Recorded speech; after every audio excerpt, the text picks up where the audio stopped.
장인어른이 사이될 사람을 불러놓고 이렇게 얘기를 합니다. 당신이 우리 딸을 데려가겠다고 하는데 꼭 명심할 두 가지 사항이 있네. 그게 뭡니까? 그랬더니 이렇게 얘기를 해요. 첫째, 내 딸을 데려가고 난 다음에 절대로 애프터 서비스는 없네. 또 한 가지 기억할 것은 절대로 반품은 안 되네. 그래야지 기억하라고 했다고 해요. 하나님 우리를 만들어주시고 하신 일이 뭔가 우리에게 요구하시지 않고 하나님께서 창세기 5장 1절 2절에 보게 되면 하신 일이 뭐냐면 복부터 주셨어요. 여기 보면 그들이 창조되던 날에 복을 주시고 왜 그랬을까요? 우리가 그만큼 귀한 존재인 것이죠. 우리가 이 복가품을 사게 되면 이게 애프터 서비스, 우리가 한국말 영어지만 여기는 워런티 서비스라고 그러죠. 워런티 서비스가 있는지 없는지를 꼼꼼하게 챙겨야 됩니다. 그래서 고가품일수록 이 워런티 서비스, 애프터 서비스는 확실하게 해주죠. 우리는 어떤 존재입니까? 우리 마태복음 16장 26절에 보게 되면 우리는 이 한 생명이 천하보다 귀하다 그렇게 얘기를 하고 있어요. 그래서 우리의 값어치는 무한대입니다. 우리의 값어치는 값으로 정할 수 없는 무한대. 그러니까 하나님께서 이 AS를 꼭 해주세요. 그게 바로 오늘 성경에 말하는 복입니다. 하나님께서는 계속해서 우리들에게 복을 주시기를 원하시는 것을 볼 수 있어요. 근데 우리들의 삶의 목표가 이 애프터 서비스에만 초점을 맞추면 안 돼요. 하나님께서 우리에게 이런 복을 주시는 이유는 하나님을 위해서 또 내 주변에 있는 사람들을 잘 섬기는 데 쓰라고 그걸 주시는 것이지 그것이 복이 목적이 되면 안 된다는 사실이죠. 성경에 보면 복에 대해서 이 구약성경에 보면 바르크라는 단어도 나오고 아시르라는 단어도 나오는데 이 바르크라는 단어, 아시르라는 단어, 복은 복이지만 조금 차이가 있어요. 이 바르크라는 단어는 그야말로 은혜로 복이에요. 하나님이 그냥 은혜를 주시는 거예요. 어떤 면에 자격이 없어도 하나님 주시는 복, 내가 받아서 소유하는 그런 복이 바르크라는 복이에요. 이 복은 바로 이 창세기에 나오는 족장들이 받았던 복이 바로 바르크라고 하는 복이에요. 그래서 이 아브라함도 그랬고 이삭도 그랬고 야곱도 그렇고 부족한 점이 많지만 하나님께서 은혜로 주시는 복이 바르크인 것을 보게 되는 거죠. 근데 이 시편 기자는 그 바르크라는 단어를 쓰질 않아요. 복 있는 사람이라고 할 때 아시르라는 단어를 쓰고 있어요. 아시르는 조금 차이가 있어요. 어떤 차이냐면은 어떤 특정한 행동을 하게 될 때 그런 주시는 그런 보상이나 대가를 가리켜서 아시르라고 그래요. 그러니까 사람이 받을 수 있는, 사람이 놓일 수 있는 최상의 상태가 바로 이 아시르예요. 그러니까 이게 다른 말로 하면 행복이라는 단어예요. 행복. 그래서 오늘 이 시편 기자는 우리를 행복으로 안내하고 있다 이렇게 보시면 됩니다. 그래서 이 복 있는 사람, 우리가 행복한 사람이 되기를 원하는데 하나님께서 물론 은혜로 주시는 것도 감사하지만 여기는 복 있는 사람처럼 하나님께서 어떻게 내가 삶을 살게 될 때 이 아시레 행복한 그런 은혜를 우리에게 주시는가 잘 기억하셔서 오늘에는 이 복 있는 사람, 행복한 사람으로 사는 저 여러분들 되시기 주님의 축원합니다. 여러분들한테는 딱 두 가지 길밖에 없어요. 여러 가지 길도 없어요. 의인들의 길이나 악인들의 길이나 둘 중에 하나를 여러분께서는 가고 있는 거예요. 여러분들 필경 생각하기에 나는 의인들의 길을 간다고 생각을 하실 수가 있겠지만 한번 보십시다. 정말 내가 의인들의 길을 가고 있는지 아니면 악인들의 길을 가고 있는지. 의인들의 길과 악인들의 길. 여기 보면 마태복음 17장 13절 14절에 보게 되면 이 멸망으로 가는 길은 어떻게 해요? 넓다고 그랬어요. 근데 이 생명으로 인도하는 길, 돈으로 가는 길은 좁다고 그랬어요. 협착하다고 그랬어요. 그 차이가 뭔가요? 결국 의인들과 악인들의 상황을 이렇게 놓고 보면 잠깐 다 추려내고 본질적인 눈으로 딱 들어가서 보게 되면 그거예요. 의인들은 하나님 말씀대로 사는 사람들이에요. 하나님 뜻대로 사는 사람들이에요. 하나님이 가는 길을 가는 사람들이 의인들이고 악인들은 어떠냐? 악인들은 자기 마음대로 살아요. 내가 원하는 대로 살아요. 그러니까 악인들이 가는 길은 넓을 수밖에 없어요. 일자로 가는 사람도 있겠지만 내 마음대로 갈치자로 가는 사람도 있고 딴 길로 쭉 빠졌다가 가는 사람도 있고 그러니까 넓죠. 그렇지만 의인들의 길은 어떨까요? 하나님이 가라는 길이 하나밖에 없기 때문에 좁은 길이에요. 그래서 그 길을 가야 끝에가 뭐가 나오나요? 항상 길은 종점이 있죠. 바로 악인들의 길은 마지막이 멸망. 하나님의 은혜와 사랑이 없는 자비가 없는 지옥. 의인들의 길은 하나님 말씀 따라 순종하면서 나갔던 길, 힘들고 어려워도 때로는 양보를 해야 되고 희생을 해야 되고 또한 때로는 오해도 가야 되고 핍박도 가야 되지만 그 말씀 지키느라고 애쓰면서 가다 보면 끝에가 구원이 있고 영생이 있고 하나님 아버지가 계시고 예수님이 계시면 천국에 도달하는 것을 보게 되는 것입니다. 그래서 저와 여러분들은 의인의 삶을 살아야 돼요. 하나님 말씀대로 따라 사는 삶을 살게 될 때 복이 된 사람이라 할 수 있는 것이죠. 오늘 이 시편 1편에서 말하는 복이 된 사람은 어떤 사람인지 한번 따라볼까요? 복이 된 사람은 말씀이 주는 기준을 갖고 목표를 향해 달려가는 사람이다.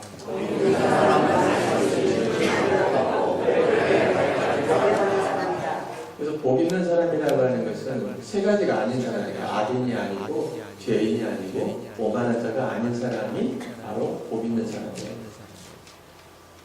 여기 보면 그 악인들의 삶을 아주 적나라하게 드러낸 그런 말씀 구절이 나옵니다.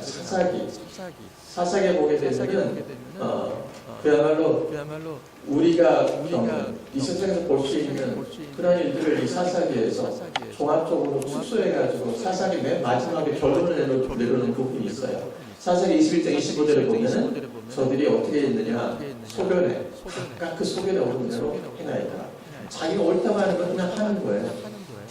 결국은 이 악인은 어떤 사람이냐면 기준이 없는 사람이에요. 선과 악의 기준을 누가 세우는 건가요? 우리는 알죠. 하나님이 세우는 거예요.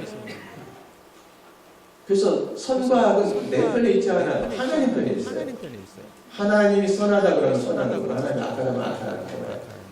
그렇기 때문에 우리는 선악에 있어서 확실하게 기준이 있어요. 하나님이 맞다 그러면 맞는 거고 하나님이 아니다 그러면 아닌 거예요. 아무리 훌륭한 사람이 이게 맞다고 얘기를 해도 하나님이 아니라고 그러면 아닌 거예요. 우리의 기준은 확실해요. 그럼 세상 사람들은 선과 악이 처음부터 각자 다 자기 기준이에요. 자기가 볼 때 옳으면 옳은 거 아니면 아닌 거예요. 아무리 남들이 옳다 하더라도 자기가 아니면 아닌 거예요. 그러니까 제멋대로 기준이 없어요. 그래서 여러분이 이 세상을 보면 전부 다 이게 옳다, 저게 옳다 그러다 보니까 우리 자녀는 청소년들이 기준이 없는 거예요. 모델이 없는 거예요. 나이가 먹었다는 책임을 져야 된다는 얘기인데 책임을 진다는 얘기는 뭘까요? 선악의 기준을 나를 통해서 확실하게 보여줘야 되는 거예요. 여러분들의 자녀들이 적어도 5살, 6살 때까지는 순종을 꼭 가르쳐야 돼요.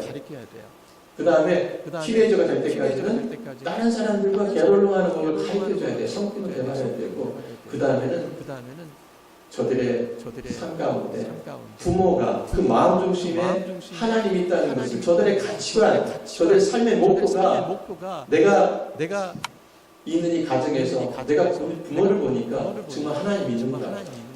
하나님 말씀대로 산다. 그 기준을 확실하게 세워주게 될 때 그들이 흔들림 없이 청소년들이 지날 수가 있어요.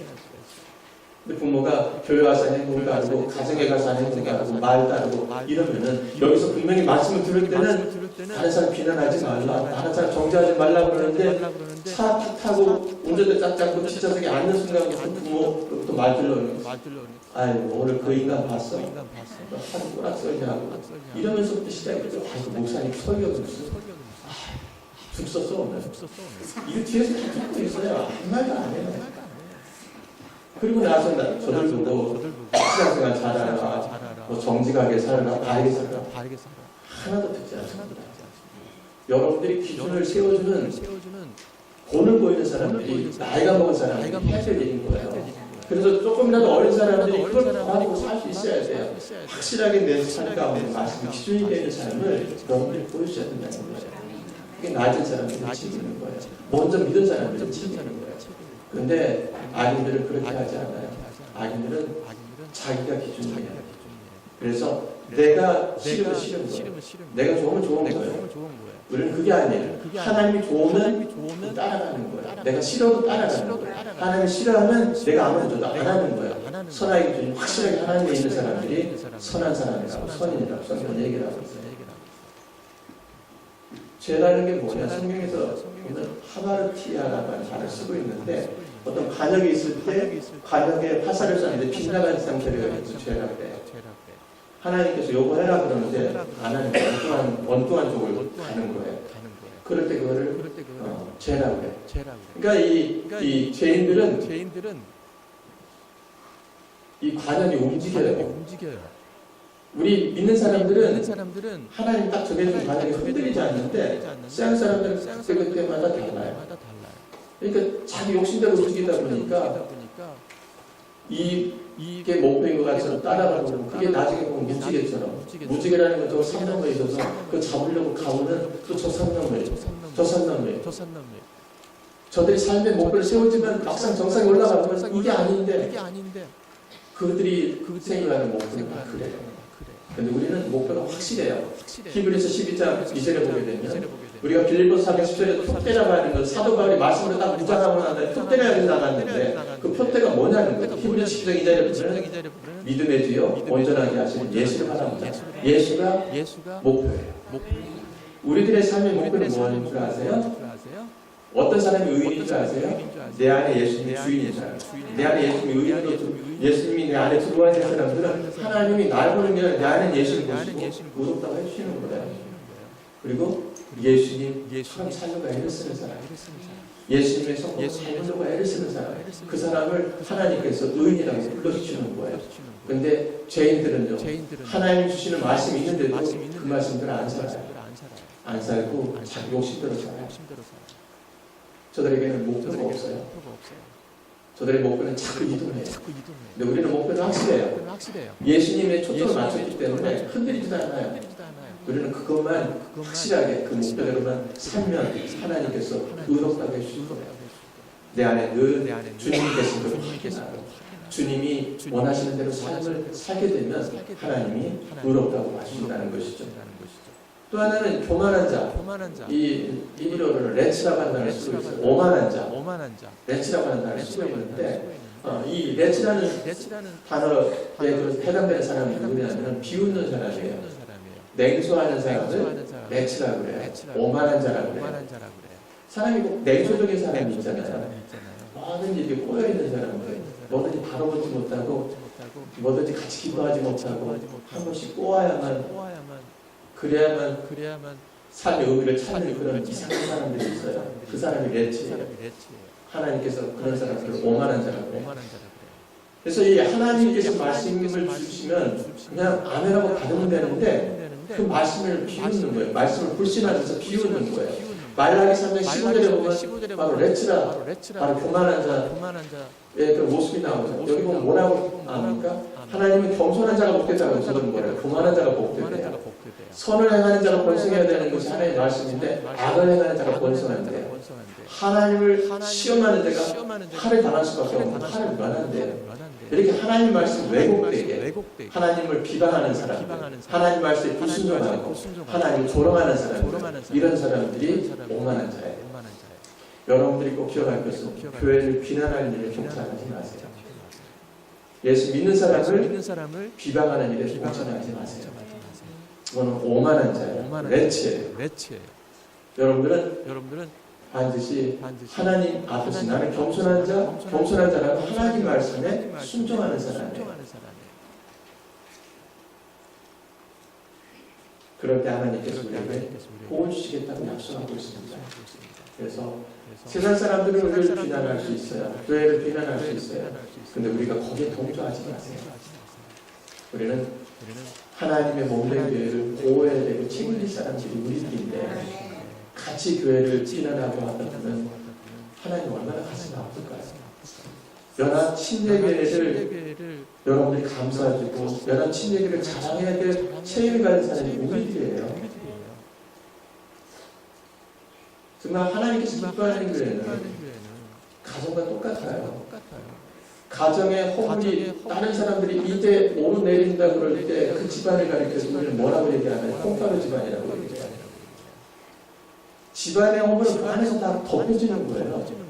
나가서는 자랑하고 세워주는 모습들이 나눠야 될 때 그 가정은 화목한 가정이라 일컫는 거예요. 우리 교회에 허물들은 사랑으로 덮여지고 나는 자랑거리가 나갔으면 좋겠어요. 그래서 다른 사람들이 칭송해 줄 수 있는 그런 교회가 되었으면 좋겠어요. 정말 하나님의 은혜가 있고 하나님의 살아있는 교회라고 하는 그러한 소리나는 교회가 되었으면 좋겠어요. 여러분들 입술을 통해서 아는 사람 만나거나 다른 교회 사람 만났을 때 절대로 우리 교회에 대해서 비방하는 말 하지 마세요. 하나님 보실 때 보호하는 사람. 그래서 이 시간 이후로는 우리는 겸손한 자가 되어서 하나님의 말씀에 순종하고 어떻게 되면 하나님 몸되기를 세워주고 하나님께 옮길 수 있는 그런 말씀을 우리 입술을 통해서 배워주시기 바랍니다.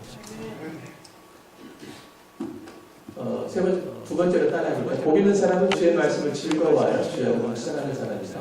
복 있는 사람은 주의 말씀을 즐거워하여 주의 영광을 묵상하는 사람이다. 복 있는 사람은 어떤 사람인가? 말씀이 즐거워야 돼. 그리고 말씀을 묵상하는 사람이 돼야 돼요. 여러분들이 이 철로를 보셨는지 모르겠어요. 레일. 이 기차가 레일 위에 있을 때, 또 레일 위에 아니고 다른 데 있을 때, 기차가 레일을 안 달리고 빠져나가면 뭐라고 얘기하나요? 탈선이라고. 네. 처녀가 결혼된 레일을 하면 탈선이라고 얘기하는 거 똑같은 거예요. 우리가 하나님 말씀을 받을 때 어떤 생각을 하나요? 하나님 말씀 자꾸 나를 귀찮게 한다고 생각해요. 나를 제한한다고 생각해요. 아니에요.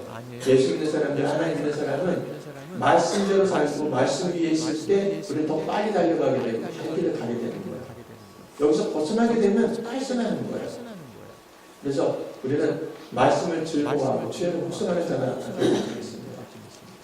여러분 이 구약시대 때는요. 우리처럼 성경을 들고 다니지 않았어요. 그들은 성경을 지고 다녔어요.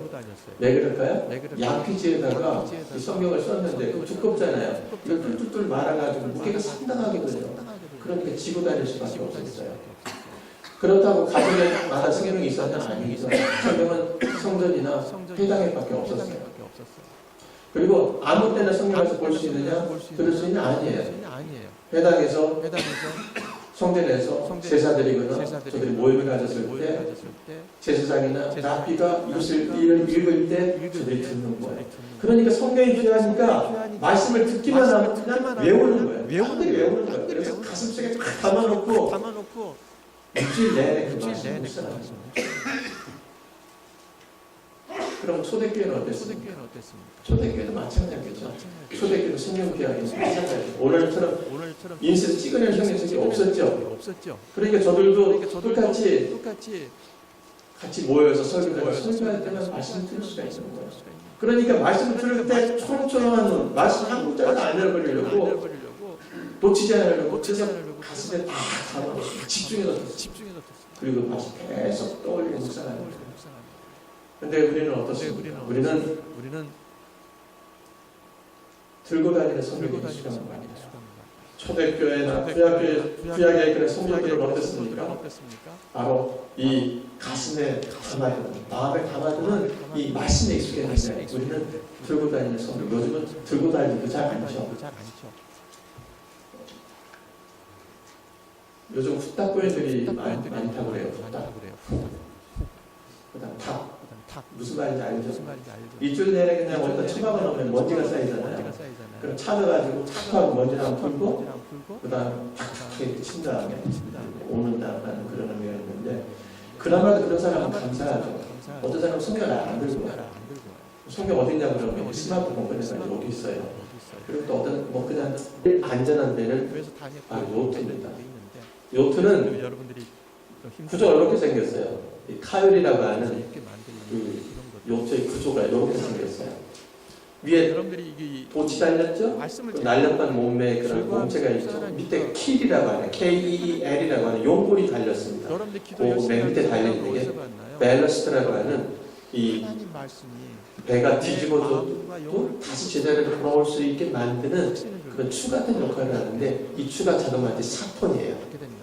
그러니까 이 하나님 말씀을 여러분들이 코요테 카열이라고 하는 데가 이 요트가 뒤집어졌다고 다시 무게 중심이 아버지와 이 용골 밑에 달려있는 추에 달려있기 때문에 다시 제자리로 돌아가게 돼 있는데 왠지 엎어져 있어요.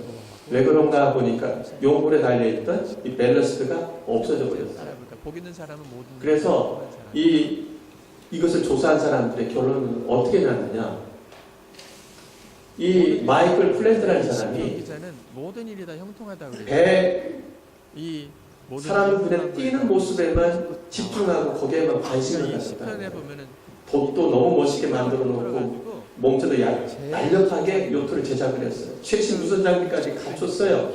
그런데 제일 많아요. 바다 밑으로 들어가서 보이지 않는 이 용골과 밑에 달려있는 이 추 같은 역할하는 밸런스에 대해서는 별로 신경을 안 썼던 거예요. 그러니까 평소에는 괜찮았는데 풍랑이 올 때 그만 이 추가 달아나 버리고 없어져 버린 거예요. 그러니까 풍랑에서 홀라가 뒤집어져가지고 제자리를 못 가고 그냥 엎어져 있는 거예요. 그래서 마이크는 그 시청자들고 말았어요. 하나님의 자녀니까 하나님의 성품. 여러분 이것이 우리들에게 가르쳐주는 영적인 교훈이 뭔가요? 여러분들의 영혼의 무게가 여러분 육체의 건강의 무게보다도 범사 형통한 것보다도 더 무거워야 된다는 거예요. 영혼은 보이지 않아요. 여러분들 영혼의 무게가 있다면은 인생이 풍랑이 와서 뒤집어져도 제자리를 돌아가게 돼 있어요. 믿음의 자리를 벗어나지 않게 돼 있어요. 은혜의 자리를 벗어나지 않게 돼 있어요. 그런데 뒤집어지는 인생의 풍랑이 왔을 때 이 영혼의 무게가 성령님께서 오히려 여러분들의 이 건강의 무게보다 말씀을 범죄하려 그러면 내가 확 떠오르게 만들어서 맞닥뜨리는 모든 일의 무게보다 가볍다고 그랬다면 뒤집어진 채로 한 사람이 두 주일 섬기지 그리고 본인은 너희가 하나님의 tem을 정말 섬기지 못하느니라. 마태복음 6장 24절 말씀. 여러분들의 영혼의 무게는 무거운지 내가 지금 뭐 하는 거야? 그래서 인생의 풍랑이 와도 제자리로 돌아갈 수 있는지 내가 돈 따라서 조금만 비난을 받아도 조금만 누가 안 좋은 소리만 해도 조금만 나를 오해만 해도 뒤집어지는 게 우리들인데 뒤집어졌어도 제자리만 가면 괜찮아요. 근데 뒤집어져서 영원히 안 돌아오는 사람들이 있어요. 믿음에서 떠나버리는 사람이 있어요. 정말 불행한 사람들이에요. 그 사람들은 애초에 예수를 안 만난 사람인 거라고 밖에 판단할 수가 없어요. 예수님을 만났고 제가 예수의 보혈로 씻겨줬고 성령이 내 안에 계시다고 그러니까 분명히 영혼의 무게가 있기 때문에 제자리로 돌아가게 돼 있어요. 여러분들이 영혼이 건강하려면 어떻게 되나요? 여러분들이 은혜를 많이 받아야 돼요. 그래야 영혼의 무게가 나게 되는 거예요. 은혜를 받으려면은 말씀을 떠나서는 절대로 여러분들이 은혜를 못 받아요. 여러분들이 주일날마다 이 강단에서 말씀 선포되는 말씀은 인간 예행 목사의 말을 듣지 마세요. 성령의 음성을 들으세요. 내게 꼭 필요한 말씀을 오늘 주신다고 하는 그 믿음대로 이루어질 수 있습니다. 여러분의 삶에 반드시 변화가 있고요. 여러분들이 처해 있는 환경에서 벗어날 수 있는 답이 이 말씀을 통해서 주어지는 거예요. 여러분들 영혼의 무게가 더해지게 될 때 뒤집어져 있던 여러분들의 삶이 제자리로 돌아오게 될 줄 믿습니다. 여러분들의 영혼의 무게에 대해서 관심을 가지셔야 돼요. 그래서 말씀을 읽으시고 그 다음에 여러분 기도하셔야 돼요. 기도할 때 성령님께서 여러분을 도와주세요. 성령의 능력이 여러분을 잡아서 변화시켜 주시고 여러분의 문제를 해결해 줄 수 있어요. 여러분들 해결할 수 없는 것을 성령님께서 해결해 줄 수 있어요. 기도로 맡기셔야 돼요. 그럴 때 은혜가 있게 되고요. 그 다음에는 여러분이 해야 될 일은 뭐냐? 순종하셔야 돼요. 주어진 말씀대로 성령의 음성대로 순종을 하셔야 돼요. 그럴 때 영혼에 머슬이 생깁니다. 물렁물렁하는 물근육이 아니라 단단해지는 그런 근육이 생겨요. 그래서 힘이 생겨요.